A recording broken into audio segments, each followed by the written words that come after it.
Ever felt like a stranger at your own kitchen table? At the table, Dad snapped, "You're a burden, get out." The words didn't even echo before they buried themselves deep inside me, like a punch I had been waiting for all along, though I still wasn't ready when it landed. The table was set with roasted chicken, mashed potatoes, and Mom's overcooked green beans, but suddenly none of it mattered because the entire evening shifted into that one moment. My brother Mark smirked, leaning back in his chair like the king he had always been anointed, while Mom dropped her fork with a soft clatter that pretended to be surprise, though her eyes told the truth, she wasn't shocked. She had known he'd say it eventually. Everyone had. I didn't scream, though a part of me wanted to. I didn't cry, though my chest tightened so hard I thought I'd choke on the silence. Instead, I let the air fall still and quiet, and I looked right at him, his face red, veins showing at his temple, breathing heavy as though I had been bleeding him dry all my life. In that second, I realized he had been rehearsing this scene for years, feeding the resentment until it became too swollen to contain. And when it burst out in front of the family, he thought he would stand victorious, the patriarch with final authority. He never imagined I would just nod. "Okay," I said, so softly it was almost a whisper. I set down my knife, folded my napkin, and placed it neatly beside my plate. The room stiffened. Mark glanced at Mom, waiting for the usual blow-up, but it didn't come. My father expected resistance, maybe begging, maybe tears that would fuel his sense of control, but when all he got was quiet agreement, his jaw twitched as though he wasn't sure he'd heard me right. He leaned back, trying to recover his dominance, but the moment had already shifted, and though no one knew it yet, I held all the cards.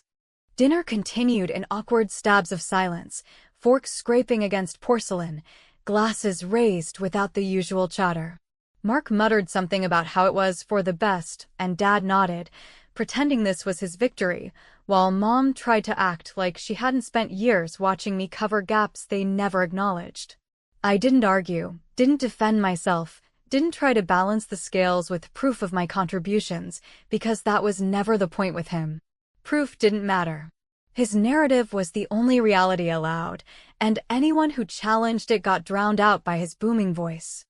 That night, as I lay awake staring at the ceiling in my childhood bedroom, the words kept circling in my head, "You're a burden, get out." It wasn't the insult itself that burned, it was the smug certainty in his tone, as though he had stripped me of every ounce of worth with just a handful of syllables. But instead of breaking me, something inside me finally clicked into place. For years I had been holding this family together quietly, stitching over their cracks while they praised my brother and pitted themselves, pretending that everything survived on Dad's paycheck alone. I had learned long ago that it was easier not to correct them, easier to let them believe, but tonight I saw the advantage of silence in a new way. Silence wasn't surrender. It was strategy.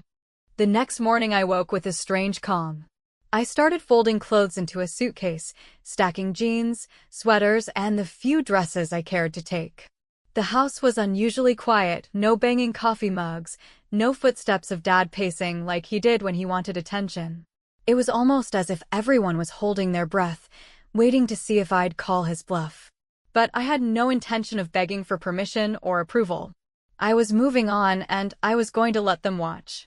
By noon, Mom knocked gently on the door. She didn't say she was sorry, she didn't ask me to stay, she just asked if I wanted lunch. I told her no, and she lingered for a moment, eyes flicking to the half-packed suitcase, then down to the carpet, before she walked away without another word. She would never admit it, but she was afraid, because she had always known what I carried and what would happen if I put it down.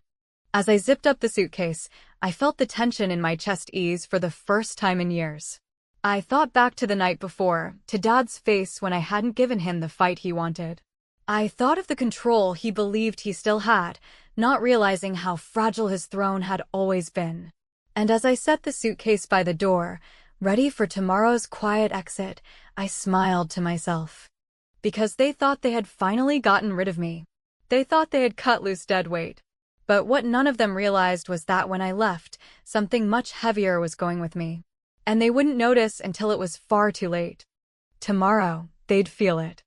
And when they did, the silence at the table would return, only this time, it wouldn't be mine. Packing, I realized, isn't really about folding fabric into neat rectangles or deciding which sweater deserves a second life in a different closet. It's about sorting memories from obligations and admitting to yourself that half the weight in your suitcase is made of things you carried because other people insisted you should. So I moved around my room with the kind of deliberate calm that used to make my father furious, gathering jeans and documents and the framed diploma he dismissed as decorative, while in my head I inventoried the quieter pieces of my life that no one ever saw, the autopays, the discount codes from my employer, the emergency transfers that kept the lights from blinking out when his pride outran his math. And I felt something close to relief bloom in my chest, because for the first time in years I wasn't afraid of the consequences of telling the truth with my actions. I started with the utilities because they were the most honest record of who had actually been holding the house together, so I opened the power account that everyone pretended ran on Dad's legend and not on my debit card, and I pulled up the gas, the water, and the internet, each with my name listed as the responsible party, the one who quietly opted into paperless billing because I didn't need a round of applause for paying what kept us warm and connected, and with a steady hand I revoked the authorizations one by one, scheduling final payments for the end of the week, so no one could accuse me of being cruel while still making it absolutely unavoidable that, come Monday, the first email asking for a new card on file would land like a small, but undeniable truth in my father's inbox. The mortgage was trickier because he loved to puff his chest and talk about my house as though the bank were a fan club, so I had never put my name on the deed, but the lender had a portal and the portal had a third-party contributor field. And while he performed monologues about responsibility at the dinner table, I had been quietly covering the shortfall that arrived every other month like a stray dog. So I went to my bank, canceled the recurring transfer from my account to the escrow cushion I had been feeding, and printed a confirmation page that looked aggressively boring, which is why it is my favorite kind of weapon. Then I slid it into a plain envelope with no note, the paper equivalent of a shrug that would say, if anyone ever asked, that I had simply stopped pretending the math was different than it was.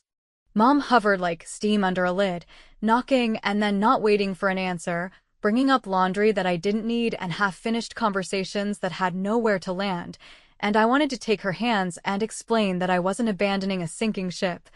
I was finally stepping off a raft I had built under their floorboards, the one they pretended not to notice while they told everyone at church how hard it had been for Dad when the hours were cut, but I kept my voice even and my face kind, because despite everything I didn't want to humiliate her, I just wanted the math to stand in the middle of the room without a coat on so everyone would recognize it.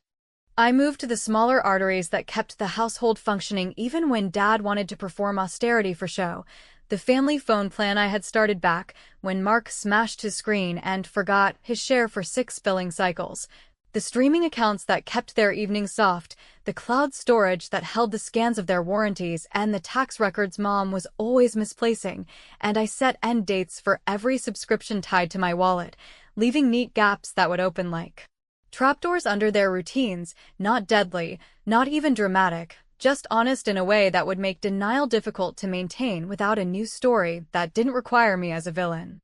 There was also the insurance, mundane, stubbornly necessary insurance that Dad called a racket right up until a pipe burst last winter. A policy that enjoyed hefty employer credits because I bundled my renter's plan with their homeowners as a household benefit, which meant premiums had been quietly cut by almost a third as long as I kept my name on the account. So I wrote to the agent, a patient woman named Teresa who spoke in the language of deductibles and endorsements, and I told her I would be removing myself from the household bundle effective immediately and converting my portion to a standalone policy at my new address, which she confirmed in a courteous email that detailed, in cool measured paragraphs, exactly how much their monthly cost would rise without me, and I saved that email like a compass I could hand someone when they pretended we had all been walking in circles by choice. Because I am not an arsonist, I don't enjoy watching things burn. I also arranged handoffs where they made sense, leaving a tidy folder on the hall table with passwords they could change, account numbers they could call, and a printed list of service providers. Each line a reminder that running a family requires more than volume at the dinner table. Still, I inserted just enough friction that the truth would not be avoidable, like setting every account to paper statements only going forward so. Dad would have to hold the bills in his hands, the weight of them refusing to be shouted down. Mark tried his usual routine that afternoon, the practice swagger that says consequences are for other people, wandering into my doorway with a lazy grin and a joke about me finally finding a sponsor, and I let him talk. Because some people need to hear their own confidence bounce off walls before it sounds silly to them. Then I asked, casually, how his car insurance was going these days and whether he still enjoyed the good driver discount that came from being on a multi-policy household.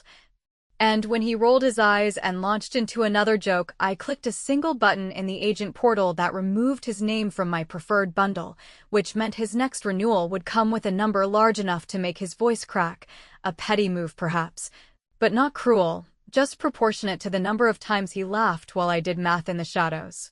Late in the day, when the sun started to pull the color out of the living room, I drafted 3 short, pointed emails, one to the lender notifying them that third-party contributions would cease and future communications should go to the primary borrower only.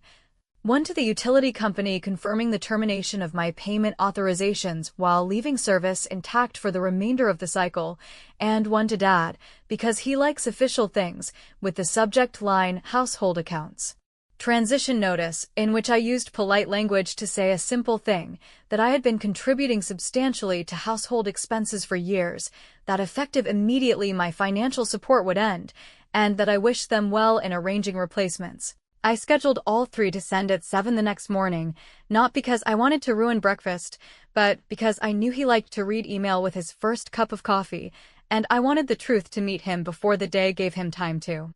invent a speech.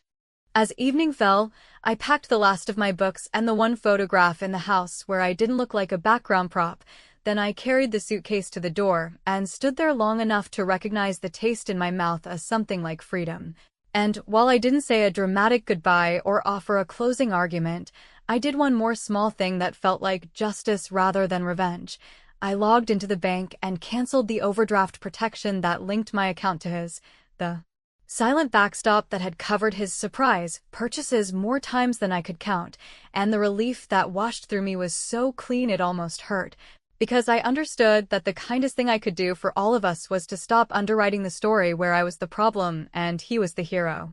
When I finally turned off my light, the house made its usual night sounds, the fridge humming, the water heater ticking, the baseboards settling like old men. And I smiled in the dark because by this time tomorrow those sounds would still exist, but the invisible hum that had powered his certainty would be gone.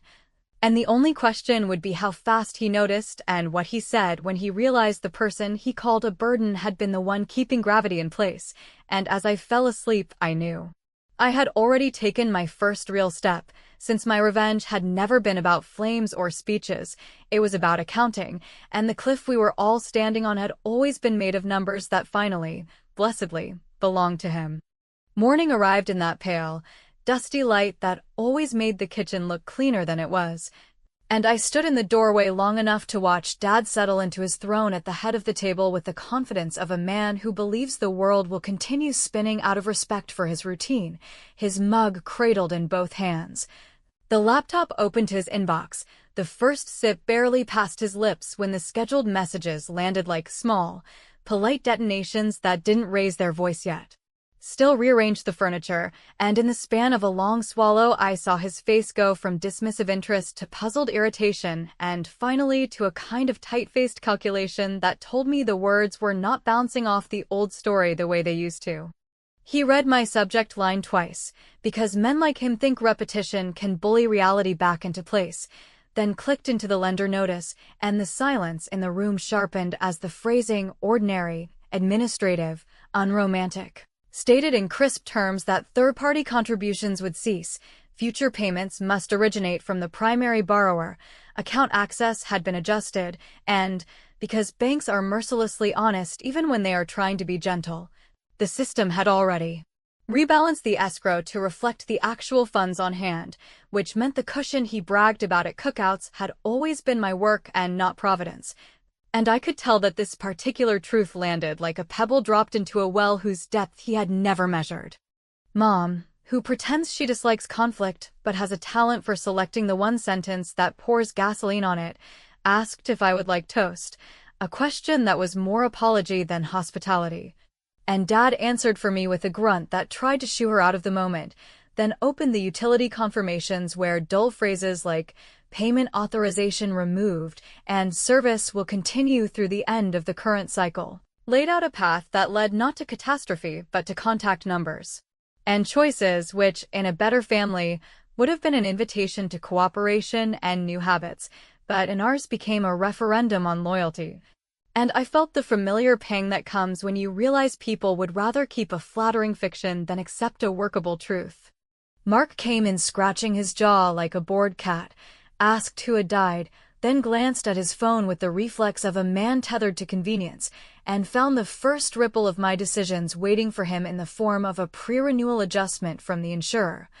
A pleasant message whose cheerful bullet points translated to a premium that had stepped up in the absence of a household bundle and a good driver discount he had assumed grew on trees, and he tried to laugh it off with a joke about corporate robbery until he met my eyes and understood that I had simply stopped subsidizing the comedy show where he played reckless and still got applause, and the air between us changed in a way he will remember longer than any lecture. I let them read, because reading is slower than shouting and forces a person to share a room with the words they have avoided. Then I placed the plain envelope on the table, the one with the escrow confirmations and the short, tidy list of accounts I had transitioned. And for a heartbeat, Dad looked at it like he might refuse to touch it, as if negligence could be a disinfectant, but curiosity won, as it always does, and when he slid the paper out and saw, in black and white, that the safety net he attributed to his grit had in fact been hand-tied by the daughter he called a burden, a small crack appeared in the performance, so thin you might miss it if you weren't trained by years of watching him, yet deep enough that I knew it would widen by afternoon. Since kindness and accountability do not have to be enemies, I told Mom I had left passwords they could reset and a calendar of due dates with phone numbers. And I explained that service would not be interrupted today or tomorrow because I had paid through the cycle, but after that the companies would expect a responsible adult to step forward with a new card and a new plan, which meant they had choices, not disasters. And I mended, even as I understood that Dad would hear accusation and Mark would hear insult, because my real offense had always been refusing to star in the small play they staged for themselves where his control was absolute and my work was invisible. Still, I promised myself that each segment of this exit would carry a measure of justice equal to the disrespect I had swallowed. So before leaving the kitchen, I opened the health benefits app on my phone and decoupled my payroll contributions from the family plan that Dad liked to brag he negotiated through his friend at the club. A half-true story that ignored the employer subsidy I unlocked when I added dependents years ago, and I enrolled myself in an individual plan at my new address while triggering a formal notice to the household that dependents would be removed at the end of the month unless the primary party elected continuation coverage, a bureaucratic phrase that translates to a very real bill. And I did it with the clean calm of someone returning a library book, because I have learned that the quietest forms of revenge are the only ones that last. By midday the house sounded different, not because anything had broken, but because the collective humming of certainty had dimmed, the refrigerator still steady. The television still murmuring in the den where Mark retreated to draft messages that sounded confident while he Googled phrases like, how to lower car insurance after losing bundle, and Dad made the first call. The one where he spoke too loudly to a customer service rep who did not care about his tone or his mythology, then covered the mouthpiece to ask me, with forced casualness, whether I intended to be petty about the mortgage cushion, and I said, in a voice that did not tremble, that I intended to be accurate, which is a different thing altogether. And that for once the numbers would speak for themselves without translation. Because I promised myself that each day would end with one clean move that could not be spun into ingratitude, I drove to the credit union after lunch and closed the shared overdraft protection formally, signed a brief affidavit acknowledging the past coverage, and requested a printed letter on letterhead confirming the delinking, Then I stopped by the post office and mailed it to the house addressed to him, not to us, so there would be no confusion about ownership or responsibility, and on the way back I left a voicemail for Teresa, the insurance agent with the steady voice, asking her to initiate a policy audit that would remove all discounts tied to my employment verification, which is the kind of administrative housekeeping that insurance companies treat like weather, predictable and impersonal, yet I knew precisely how personal it would feel when the new statement arrived with numbers that did not bend to speeches. When I returned, Mom was sitting at the table with a calculator that had outlived 3 presidential terms, tapping keys like she could will the digits into a friendlier order, and Dad was pacing the whole way pretending he had urgent calls, while Mark hovered by the front door as if leaving the house might postpone the bill, and I carried my suitcase to the car without fanfare, then turned back for one last task that I had saved for the precise moment when attention and denial were colliding. On the foyer wall hung the key box, a wooden square with hooks for spare sets and the safe deposit fob, and from it I removed the slim black tag that opened the bank box where our family kept documents too valuable to misplace. After which I drove to the branch and replaced the access list with a new one that required my signature for any retrieval, a legally tidy step that would prevent sudden paper emergencies, designed to rope me back in. And as the notary stamped the update, I felt that same clean relief of something heavy set down. I pulled into the driveway just as the mail truck rounded the corner, and habit brought Dad to the curb, still barefoot from his pacing, expecting the usual store flyers and alumni magazines that treat middle age like a parade. But tucked among them was the first notice stamped in red, not as a threat but as a reminder, a courteous letter from the lender advising that escrow had been recalculated due to the cessation of third-party support and that, absent an adjustment by the primary borrower, a shortfall would materialize within the next cycle, which is a very polite way to say the illusion had run out of runway, and he stood there reading it once, then again more slowly, then looking up at me as if I had conjured a storm. And I walked past him toward my car with a softness that was not kindness so much as closure, because I had kept my promise to end the day with one act of proportionate revenge, and tomorrow, when the second set of notices arrived and the agent called to schedule a roof inspection that comes with any coverage change, the cracks we all pretended were cosmetic would demand a reckoning that even his voice could not drown.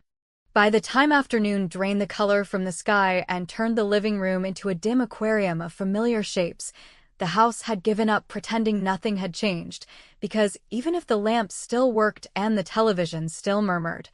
there was a hollowness to the noise that felt like the day after a parade when confetti sticks to the curb and the brass band's echo has nowhere to go, and I stood in the doorway with my overnight bag hanging from my shoulder while Dad performed a restless tour from window to hallway to kitchen and back again, the circuit of a man who believed motion might intimidate arithmetic, yet every lap only brought him back to the same table where the papers lay with their indifferent fonts and their stubborn totals.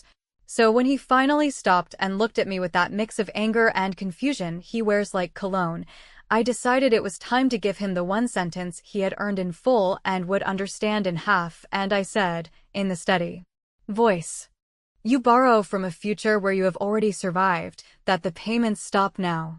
He went still, the way a crowd goes still before a ref makes a call everyone already knows is coming, and for a heartbeat I saw him as a boy in a borrowed jacket bluffing his way past a bouncer, another borrowed authority in a long line of borrowed things. Then the mask returned, the eyebrows lifted, the mouth shaped into dignity, and he said we both knew I didn't mean that because family does not turn its back when things get hard, to which I replied that family also does not call a daughter a burden and throw her out at dinner, and that I was not turning my back so much as handing ownership to its rightful owner, since the miracle of our household stability had always been an illusion financed by my silence, my paycheck,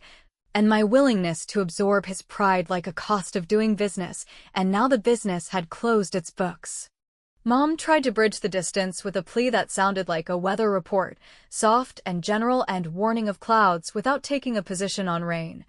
asking whether I could give them a month to adjust since transitions are complicated and the lender can be unforgiving, and I thought about all the months I had given quietly, months when I ate noodles at my desk so the escrow cushion would look respectable, months when I accepted that birthday cards could arrive with thin apologies instead of checks, not because money mattered more than love, but because love, when healthy, does not hand the bill to the person it calls a burden. And I told her that I had already been generous beyond reason by paying through the current cycle and leaving them organized access to every account, which meant they were not abandoned, merely invited to participate in reality. Mark, who likes to believe he is a born negotiator because he once returned a pair of sneakers without a receipt, tried out a half grin and offered a compromise that boiled down to me keeping everything running until his new policy renewed.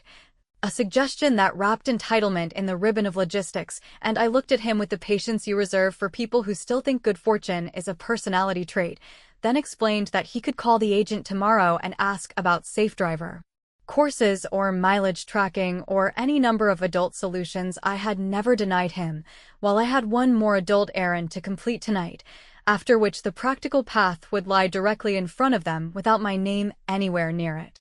Because revenge, at least the kind that allows you to sleep, should never draw blood when a ledger will do, I walked to the hallway and took from the drawer the spare set of keys to the sedan Dad parades to barbecues as proof that times are fine. A car that had been kept roadworthy by my quiet habit of prepaying the service plan every autumn when overtime hit, and I placed those keys on the table beside the folder of logins and contacts, then slid across a thin printout from the dealership that listed the service plan's expiration at the end of the month since the auto-renew had been tied to my account, a document that looked so harmless it almost apologized for what it meant. Yet I knew the first squeal of an overdue brake job would carry my signature more clearly than any speech, and in that moment even Dad, who trusts symbols more than facts, seemed to recognize the shape of consequences. He tried one last tactic, a guilt monologue about everything parents do for their children, the roof and the meals and the rides to practice, as if those acts were investments with interest rather than obligations freely chosen. And buried in that speech was his favorite accusation, that I had never understood how heavy the world is for a man responsible for a family, which gave me the opening I had been waiting for since the night before, because I told him carefully, calmly, without triumph, that the world is not heavy for a man who refuses to pick it up, that the weight he felt was the weight I had been carrying under his performance, and that the effect of calling me a burden was not to shame me into devotion, but to persuade me to set the load down where it belonged, and when I finished, a long silence opened like a door even he could see through. I took my bag to the entryway and paused at the threshold to perform the last small, precise act I had prepared for this day, which some would call petty and others would recognize as the exact calibration that fairness requires. Because on the little table beneath the mirror sat the mesh tray where Dad tossed receipts he never read and warranties he never registered, and among them lay the replacement credit card that had arrived in his name last week yet remained unactivated, a symbol of potential swagger, and I left it exactly where it was except I scribbled on the envelope with a black pen a neat note that read, "Call to activate." Then beneath it in smaller script added the customer service number he would be forced to dial to do the one thing he hates most, which is to admit to a stranger that he needs help, and while that may sound like a prank, it was in truth a final courtesy, since I had removed every obstacle but his pride. As I turned the knob, Mom said my name the way people say a prayer when they aren't sure what God they believe in, and I answered without looking back that I would send my new address so the last piece of mail could find me, tax forms and that sort of thing. Then I told them the line I had saved for the end, not because I wanted drama but because clarity deserves staging, repeating that the payments stop now, and I watched the words find their targets. Dad's face drained, Mom's posture sagged. Mark's expression collapsed into the math of his next due date, yet I did not gloat, I did not spike the ball. I simply stepped into the cool evening where the air smelled like cut grass and the distant metallic sweetness of a grill. And as the door eased shut behind me, I let myself savor one final, bittersweet thought, that sometimes the kindest revenge is to stop rescuing people from the truth they work so hard to ignore, and that tomorrow, when the roof inspection call came and the lender followed with a schedule that didn't bend to speeches. The house would speak in a language even my father could not interrupt. Morning arrived with the kind of brittle brightness that makes even dust look decisive, and as I carried the last box down the steps and wedged it into the back seat beside the suitcase that held what I decided was the first life I owned outright, the neighborhood's ordinary rhythm set in with sprinklers ticking, dogs policing their fences, and the mail truck stopping at the corner long enough for Mr. Alvarez to practice the small talk he weaponizes against loneliness. Yet beneath that surface a different drum was beating because the lender's automated call tree does not recognize family hierarchies, the insurance auditor does not negotiate with memories of better summers,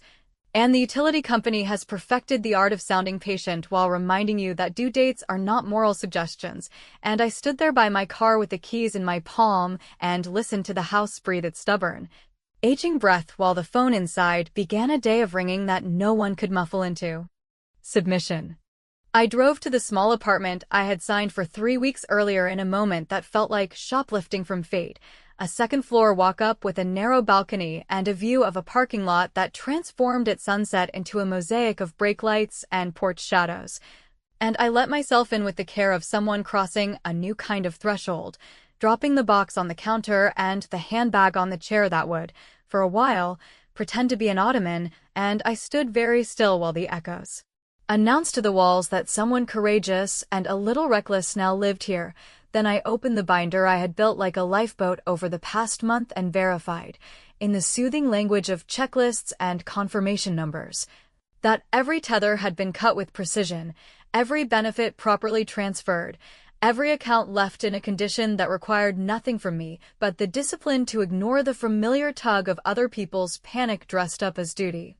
By mid-morning my phone began to collect the messages that had to arrive because inertia despises being replaced by accountability, and Mom's voice came first. Soft and thin and poured through a mesh of apology and practicality as she explained that the lender had scheduled a roof inspection for the following afternoon and that Dad had responded with an impressive repertoire of indignant verbs before retreating to the garage to rehearse new monologues about loyalty. Then she hesitated before asking if I would consider, not a reversal, just a bridge, something to smooth the month while he adjusted, and I closed my eyes and pictured the years I had smoothed until the floorboards were glass and everyone slipped toward the story he preferred. After which I told her that I had done the kindest version of leaving I know, which is to leave early enough for people to repair themselves, and that while I would not reinstall the silent subsidy, I would send her a detailed outline of the calls to make and the questions to ask so she could stand up inside her own decisions and hear how differently the world speaks when you refuse to whisper. I put on a kettle and, while the water rumbled, drafted that outline with a meticulousness born less from piety than from self-respect, step-by-step scripts for the lender, the insurer, the utility, and the physician's office that handled their plan enrollment, each one written in plain English without apology or blame and ending with a specific, measurable next step, and by the time the tea cooled, I had also printed a 2-page ledger that recorded, month by study month, the funds I had contributed since the layoff that he denies was a layoff, not to humiliate him but to bury the myth under a mountain of dates and amounts, and I tucked both into an envelope addressed to Mom alone. A small defiance against the house custom of routing everything through the head of the table. Then I walked to the corner mailbox and let the envelope slide into the dark with the soft certainty of an anchor finally meeting a harbor. At noon Dad's number flashed across my screen and I let it ring once before answering, because momentum is a clever liar and I did not want to reward it. And he launched into a speech that had clearly been crafted for an audience that still believed in his version of heroism. A polish of injured dignity on the same old script about sacrifice and expectations and the way families fall apart when children forget the cost of a roof, after which he pivoted with the slyness of a man who has never heard the word no without translating it into a negotiation, and he asked whether I had perhaps been hasty with the health plan removal because Mom had a prescription renewal pending and the pharmacy had flagged the coverage change, and I said, in a tone I would recognize in 10 years as the sound of a woman stepping fully into herself, that I had been exact rather than hasty, and that the pharmacy would process the prescription with a cash price that could be reimbursed once he elected. Continuation. Coverage, at which point he began to explain to me how these systems work before realizing, somewhere between his second and third clause, that I sounded like a person who had built, maintained, and now dismantled those systems with eyes open. So he swallowed the lecture and replaced it with the question he had hoped to avoid, which was whether there was anything he could say that would change my decision. I told him that there was something he could say, but it was not a line for the phone and not a line for me alone, and that if he wanted the world to behave as though he were the person he liked to imagine he was, he would have to go to the kitchen table he guarded like a throne and say, out loud and without qualifiers, that he had been wrong in both tone and truth, that he had called a daughter a burden while she paid for the oxygen in the room, that he had accepted the comfort of a myth because it preserved his pride, and that going forward he would choose accuracy over attitude, and then I told him that doing so would not bring my payments back, because consequences teach better than credit, but it might bring back a kind of peace that does not require anyone to vanish in order for him to feel enormous, and there was a long silence on the line in which an entire childhood rearranged itself around a new center of gravity. In the afternoon, between unpacking a box of plates and discovering that the faucet sang at a very particular pitch when turned halfway, I walked to the branch where the safe deposit box access list now required my signature, and I retrieved a thin packet I had placed there last week as a hedge against my own softness, a single-page letter addressed to Dad in my neatest hand and dated for today, which explained that inside the kitchen's junk drawer there was an old tin where Mom kept birthday candles and stray buttons, and taped under the lid he would find a cashier's check made out to her alone for the precise amount of 1 month's average grocery bill, including the pharmacy copays that had previously hidden inside, miscellaneous. A gesture not of capitulation but of triage, and beneath that I had written an instruction that would either sting or save, that cashing the check required a second signature, theirs together, side by side, because you do not rebuild a household by appointing a single sovereign, you do it by learning to write your names on the same line without smudging. Evening lowered itself over the parking lot like a sleep mask, and I sat on the balcony with a notebook and the kind of quiet that contains more possibility than loneliness, and I thought about how stories end when they look truest, which is not with a gavel or a kiss, but with a choice that reveals a character's actual shape, and I wrote one sentence to remind myself not to soften the edges in the retelling. I did not burn the bridge. I named the river and built my own, and somewhere across town a phone was either being set down next to a calculator or hurled at a wall. A kitchen chair was either pulled out for a conversation or stood empty in a room not yet brave enough for one.